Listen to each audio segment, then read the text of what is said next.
Саламатсыздар, урматтуу мекендештерим. Мен Чыңгыз Капаров. Бүгүнкү чыкканымдын себеби мынакей көптөн бери чыкпай калдык элек.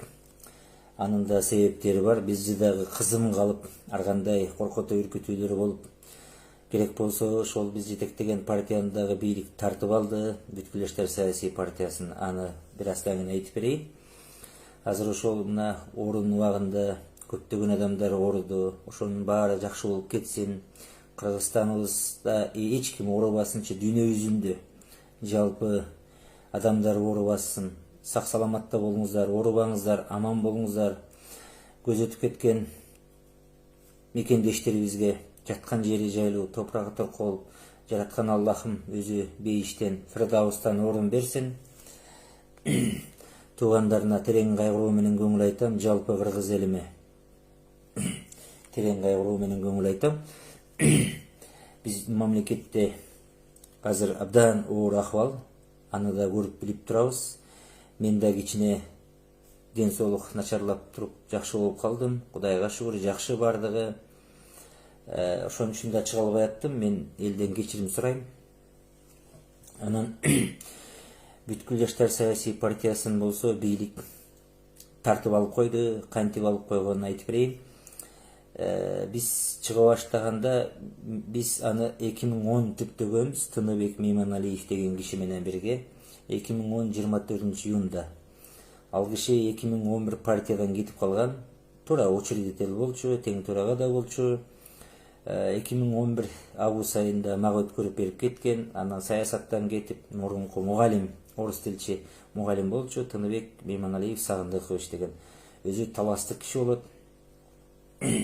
Анан таксовайт этип өзүнүн жумуштары менен кетип жок болгон. Ошентип жүрүп ар кандай жаздан баштап ар кандай коом ачып жүргөн. Анан биз партияны ачып, офисин ачып калганда ал чоң казатка кошулдук деп кеткен. Бир жумадан келиптир, бизди кош деп. Макул деп өзү эле болчу. Анан мен агай деп мурун чогуу сыйлагандан кийин улуу киши 61-жылкы тең төрага болоюн дегенде документ ошол кишиде болчу. Мен учредитель болуп чогуу. Анан макул болуп тең төрага болуңуз деп борбордук шайлоо комиссиясына ошол кишинин атында каттатканбыз.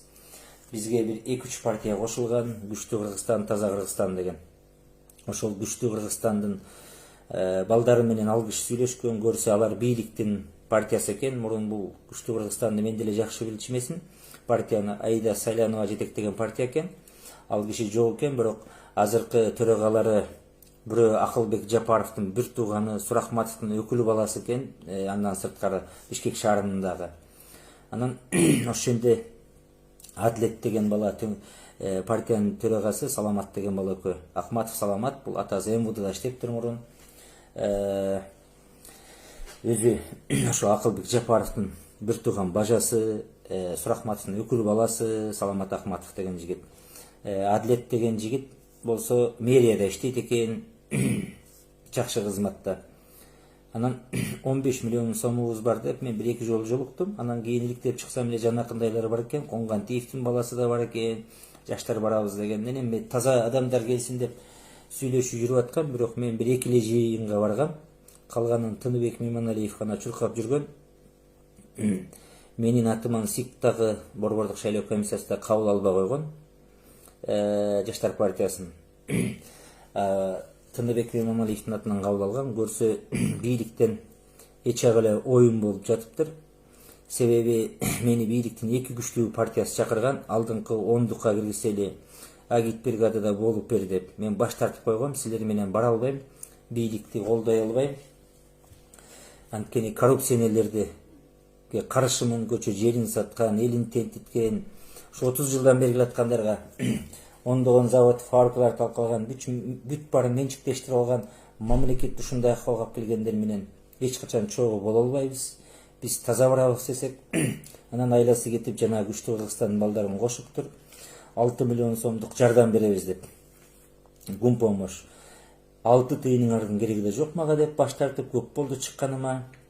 Көрсө Тыныбек Сагындыкович Мейманалиевди кошуп туруп, ошо биз чыккандан кийин партиянын документтери сизде да бар турбайбы деп Ал киши эмне кылып сатылып кетти билбейм. Кыскасы бизди сатты. Мен таң калдым. Көптөгөн сөз айттым ал кишиге. Мен аман эле болуңуз, эми айла жок дедим. Мунун себеби ошол күчтүү Кыргызстандын балдары бизге кошулуп келип, жана 15 миллион сомубуз бар биздин деп бизде акча каражат жок болчу, каражаты. Анан түштүккө барып келдик. Асылбек Жээнбековдон бат алып келдик дегенде мен барган эмесмин жыйынга, балдар барып келгенде бул көп убакыт болду. Президенттин дагы ошол Тыныбек Мейманалиев менен тиги Адилет деген бала күчтүү Кыргызстандын Асылбек Жээнбеков менен сүйлөшүп койдук. Президентке кирмей болдук. Бизге 12 орун бермей болду дегенде мен балдар мага чалышканды угуп алып, чын бышыгын тактап Тыныбек Мейманалиевке чалсам чын эле дейт. Анан мен жиним келип, мен тең турага болгон Жаштар партиясына орун басар эле болуңуз десек да болбой койгон. Анан бизге Асылбек Жээнбековдун батасынын кереги жок, президенттин батасынын кереги жок. Сиз эмне деген оюнду ойноп атасыз десем, эптеп эле бийликке кирип кетпейлиби, чыңгыз унчукпай эле койбойсуңбу, эми эл деле билбей эле койсун, башкалар деле билбей эле койсун дегенде мен жиним келди. Сиз башында эмне деп аттыңыз эле келип кошулганда? Чоң Казатка барып аяктан жолуңуз болбой калып эми бияка келип кашасын чыгарган атасызбы? Бул эмне деген акмакчылык? Бийликтин партиялары мени экөө алдыңкы списокко чакырганда барбай эле кой деп аттыңыз элек. Анан мен барбайм десем сүйүнүп аттыңыз элек алар менен. Эми минтип атасыз президенттен бат алабыз деп. Эптеп эле депутат болуу максатыңар. Элдин үчүн алдап атасыңар, кооз сөздөрдү сүйлөп, элдин башын айламчы жатасыңар анда. Десем жаман көрөт. Андан ошентип бийлик тартып алды. Мынакей 2011-жылы жазында съезде мен шайланган, жетекчи болуп партиянын. Азыр эми бийлик буларды колдоп 12 орундук беребиз деп аткандан кийин азыр партияны мен ала албайм. Ошондуктан күчтүү оппозициялык партиянын жетекчиси менен сүйлөшкөм. Ошолор менен кетем, Кудай буйрса депутаттыкка барам, элим үчүн, жерим үчүн, мамлекетим үчүн билимимди, акылымды аябайм. Болгон күчүмдү жумшап мамлекет үчүн иштейбиз, мамлекетибиз үчүн. Антпесек мурункулар чарчат делибизди, мына монтип жанымда жүргөн агай деген кишини кантип сатып алдан мен билбейм. Ал кишиге деле депутаттык орун керек экен, Тыныбек Сагынбекович Мейманалиевке аман болсун. Саясатта жок болуп жүрүп, таксовать этип жүрүп келип кошулуп калып бизди алдады. Мен ошол партиялаштар менен кечирим сурайм, мени колдогон элдерден да кечирим сурайм. Көптөгөн адамдар келип жаткан. Анан баягы ар кандай болот экен жашоодо. Ушундай, урматтуу мекендештерим. Ошо 6 миллион сом беребиз дегенде дагы мен баш тарткам. 6 миллион сом ал акчалай эмес, помощь 1000 сомдук пакеттер. 7 областка.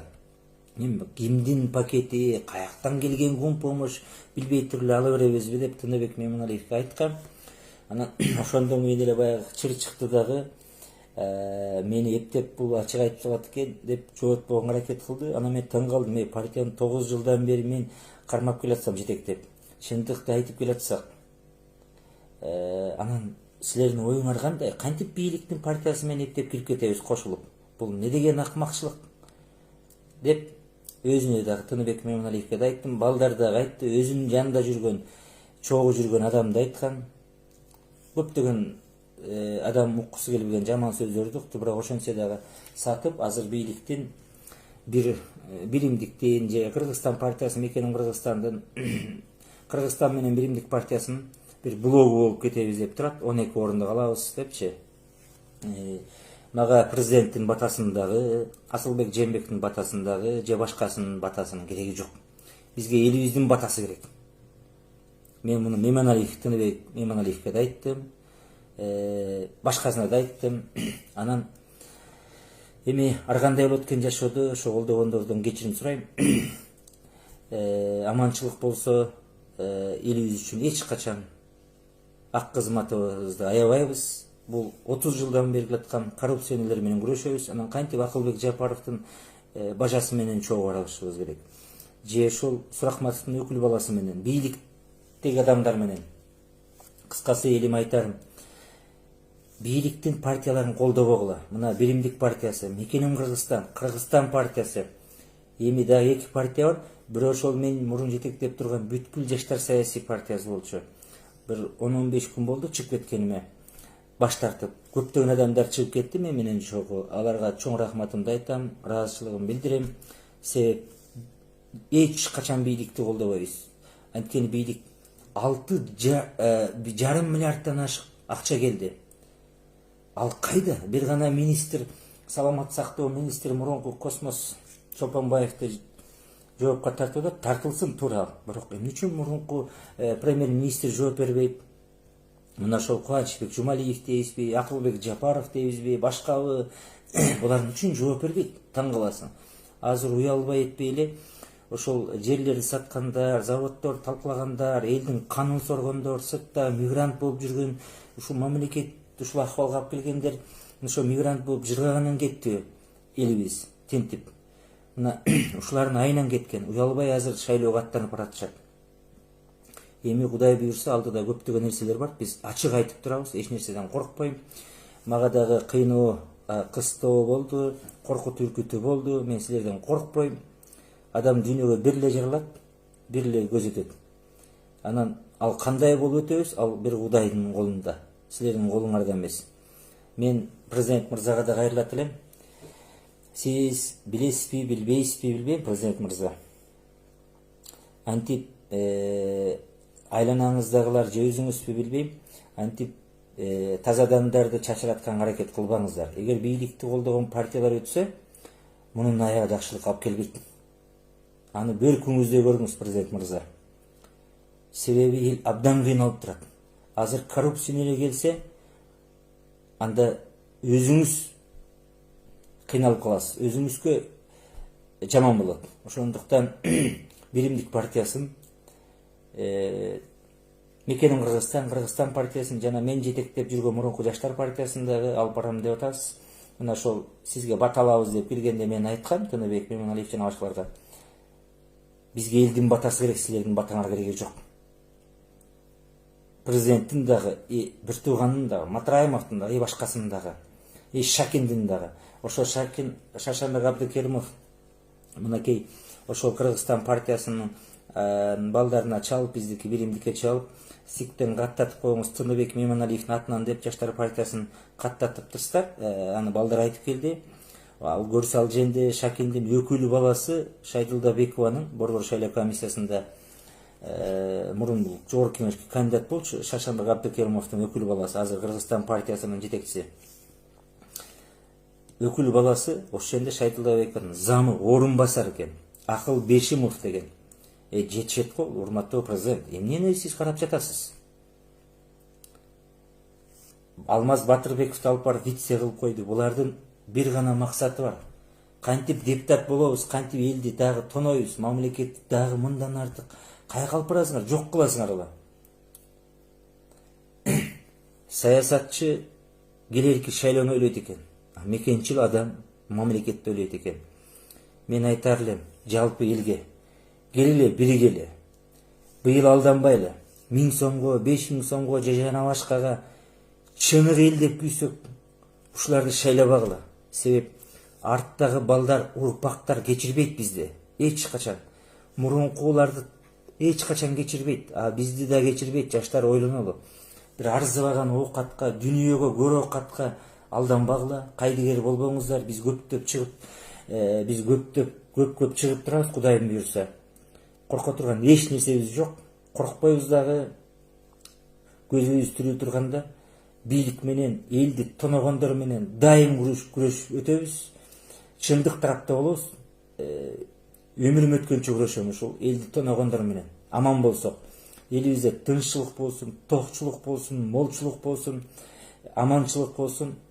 Мени сыйлаган элиме, кыргызстандык жердеш мекендештериме дагы айтам, мен оппозициялык гана партия менен барам. Булар менен бара албайм, ачык айтайын. Күчтүү элди ойлогон, мамлекетти ойлогон, өнүктүрүп өстүрөм, реформа кылам деген күчтүү партия менен Кудай буйрса барабыз, аны жакында айтабыз. Саламатта болуңуздар.